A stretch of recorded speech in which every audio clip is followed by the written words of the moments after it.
अनाथ बेटा। रूपा और शेखर सरिता विहार में रहते हैं। वो अपनी जिंदगी में बेहद खुश होते हैं। दोनों का शौर्य नाम का एक बेटा भी होता है, जिस पर दोनों ही अपनी जान छिड़कते हैं। शेखर, अब तो आप शौर्य को अपनी गोद से नीचे उतार दीजिए, उसके सोने का टाइम हो रहा है। नहीं रूपा, इसे मेरे पास ही रहने दो प्लीज। मैं थोड़ी देर में इसे बिस्तर में सुला दूंगा। लेकिन कल सुबह आपकी ऑफिस में मीटिंग भी तो है ना, और इसके लिए आपको कल जल्दी भी तो निकलना होगा। जाइए, आप भी जाकर सो जाइए। क्या यार, अभी तो मेरी गोद में आया था मेरा बेटा और तुम उसे लेकर जा रही हो। बाद में कर लेना अपने बेटे से प्यार, अभी जाकर सो जाइए। रूपा शेखर से शौर्य को ले रही होती है कि तभी शौर्य रोने लगता है। शौर्य को रोता देखकर रूपा उसे फिर से शेखर को थमा देती है। आपका बेटा ना एक नंबर का नौटंकी है, बिल्कुल आप पर गया है वो। साफ बोलो ना, तुम्हें जलन होती है हम दोनों बाप बेटे का प्यार देखकर। पहले बड़ा तो होने दो तुम शौर्य को, फिर देखना वो सबसे ज्यादा मुझे ही प्यार करेगा। देखते हैं। ऐसे ही दिन बीतते चले जाते हैं और एक दिन कैंसर की बीमारी के चलते रूपा की मौत हो जाती है। अब शौर्य 3 साल का हो चुका होता है, जिसके कारण उसकी दादी शेखर पर दूसरी शादी का दबाव बनाने लगती है। शेखर, शौर्य अभी बहुत छोटा है और उसे इस समय एक माँ के प्यार की बहुत जरूरत है। माँ, मुझे दूसरी शादी नहीं करनी। क्या पता जो दूसरी औरत आएगी वो मेरे बेटे को एक माँ का प्यार दे या ना दे। तो रूपा की छोटी बहन वैशाली से ही शादी क्यों नहीं कर लेता? वो तो शौर्य को एक माँ का प्यार पूरा दे सकती है ना। मैंने कहा ना माँ, मुझे दूसरी शादी नहीं करनी, और अपनी ही पत्नी के बहन से तो हरगिज नहीं। ऊपर से अगर रूपा देख रही होगी तो वो क्या सोचेगी? अपने लिए ना सही, लेकिन तुझे शौर्य के लिए तो शादी करनी ही पड़ेगी ना बेटा। शेखर कुछ कहता उससे पहले ही अंजुमन उसे रूपा की कसम दे देती है, जिसके आगे मजबूर होकर शेखर शादी के लिए हामी भर देता है। देखो वैशाली, मैंने तुमसे शादी सिर्फ अपने बच्चे के लिए की है। मैं चाहता हूँ कि तुम उसे एक माँ का भरपूर प्यार दो। शौर्य, आपके साथ साथ मेरा भी कुछ लगता है। अगर आप मुझसे शादी नहीं भी करते तब भी मेरा प्यार शौर्य के लिए कभी कम या ज्यादा नहीं होता। शादी के कुछ दिनों बाद ही शेखर की माँ की भी मौत हो जाती है। वैशाली शौर्य को एक माँ से भी बढ़कर प्यार देती है। शौर्य को लेकर वैशाली का यूं निस्वार्थ प्यार देखकर शेखर को भी उससे प्यार हो जाता है और कुछ सालों बाद शेखर और वैशाली का भी लड़का हो जाता है। लेकिन इसके बाद वैशाली का शौर्य को लेकर बर्ताव बदलने लगता है। वैशाली, मैं देख रहा हूँ तुम आजकल शौर्य का जरा भी ध्यान नहीं रख रही हो। मुझे पता नहीं था कि आदित्य के होने के बाद तुम इतना बदल जाओगी। आदित्य मेरा अपना सगा खून है और शौर्य दीदी का, फिर मैं दोनों में अंतर कैसे नहीं करूं? माँ भले ही दोनों के अलग अलग हैं, लेकिन पिता तो एक है ना। अगर मुझे पहले पता होता कि तुम इतनी जल्दी बदल जाओगी तो मैं कभी तुमसे शादी ही नहीं करता। हाँ, तो किसने कहा था आपसे मुझसे शादी करने के लिए? मैं थोड़ी ना आई थी आपके पास, आपकी माँ ही आई थी मेरे घर आपका रिश्ता लेकर। वैशाली, मुझे तुमसे ऐसी उम्मीद नहीं थी। गुस्से में शेखर अपना पैर पटकता हुआ शौर्य को वहां से लेकर चला जाता है। पापा, मम्मा मुझसे प्यार क्यों नहीं करती? क्या मैं उनका सगा बेटा नहीं हूँ, इसलिए मुझसे प्यार नहीं करती? मम्मा नहीं करती तो क्या हुआ बेटा, पापा तो करते हैं ना आपसे प्यार। कुछ दिनों के बाद, आज तुझे खाना पीना कुछ नहीं मिलेगा, चल चुपचाप से अपने रूम में जाकर सो जा। माँ, अब भाई को खाना क्यों नहीं दे रही हो? बेटा तू आराम से खाना खा, इस नालायक की चिंता मत कर। एक दिन खाना नहीं खाएगा तो मर नहीं जाएगा ये। अगर भैया नहीं खाएंगे तो मैं भी नहीं खाऊंगा।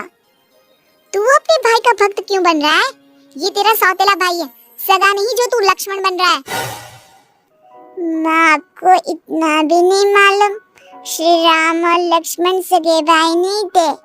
श्री राम माता कौशल्या और लक्ष्मण माता सुमित्रा की कोख से जन्मे थे। दोनों के सिर्फ पिता एक थे, लेकिन माँ अलग थी।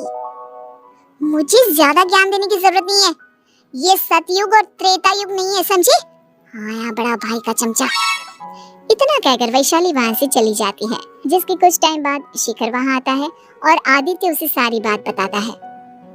मुझे माफ कर दो शौर्य, तुम्हारी माँ के जाने के बाद मुझे दूसरी शादी का फैसला करना ही नहीं चाहिए था। अगर मैं दूसरी शादी नहीं करता तो शायद आज तुम्हारी ये हालत ना होती।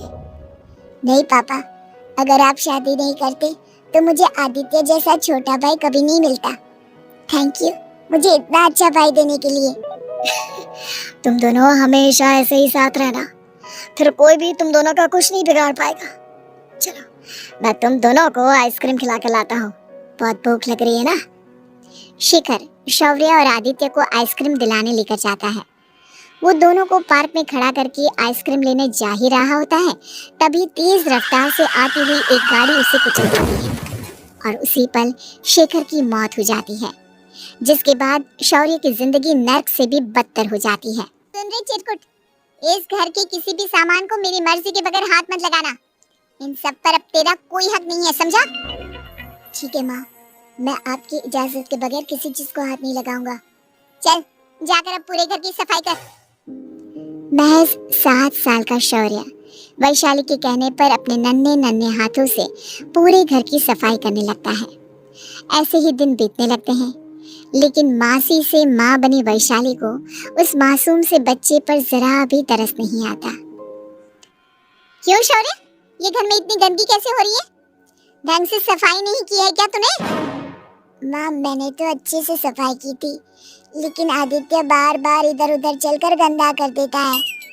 अच्छा, खुद से एक काम ढंग से नहीं होता और अपनी गलतियों का जिम्मेदार मेरे बेटे को ठहराता है। इतना कहकर वैशाली बांस का डंडा उठाकर शौर्य को जोर जोर से मारने लगती है।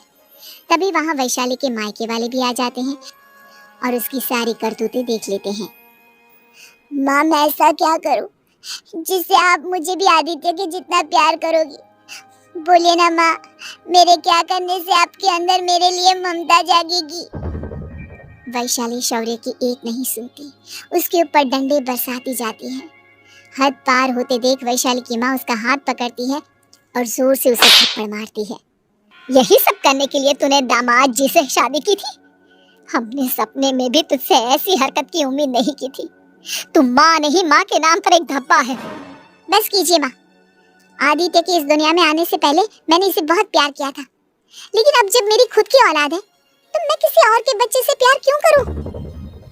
अरे नालायक औरत, जिसे तू किसी और का बच्चा कह रही है वो तेरी खुद की सगी बहन का बच्चा है। बहन है तो क्या हुआ, मेरे अपने बच्चे से बढ़कर तो नहीं हो सकता ना ये कभी। अगर यही बात थी तो तू हमें पहले बता देती, हम शौर्य को अपने साथ ले जाते। उसे इस तरह प्रताड़ित करने की क्या जरूरत थी?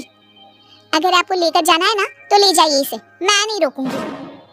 नहीं माँ, मुझे कहीं नहीं जाना, मुझे आपके साथ ही रहना है। मैं तेरी कोई माँ बाबा नहीं हूँ, तेरी माँ मर चुकी है, समझा? अब निकल जा मेरे घर से। माँ आप बहुत गंदी हो, मुझे भी नहीं रहना आपके साथ, मैं भी भाई के साथ ही जाऊंगा।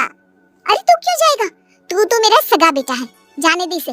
हम यहाँ ऐश से रहेंगे, तुम्हारे पापा बहुत सारी जमीन जायदाद छोड़ गए हैं तुम्हारे लिए। नहीं माँ, मुझे भाई के साथ जाना है, आप अच्छी नहीं हो, आप बहुत बुरी हो, आप भाई को बहुत परेशान करती हो। देख वैशाली, तुझसे ज्यादा समझ तो इस मासूम बच्चे में है। ये तेरे बुरे कर्मों का ही नतीजा है, जो आज तेरी सगी औलाद खुद से तुझे ठुकरा रही है। आदित्य, तुझे इस शौर्य ने भड़काया है ना मेरे खिलाफ? नहीं माँ, मुझे किसी ने भड़काया नहीं, पर मैं सब देखता हूँ, सब समझता हूँ।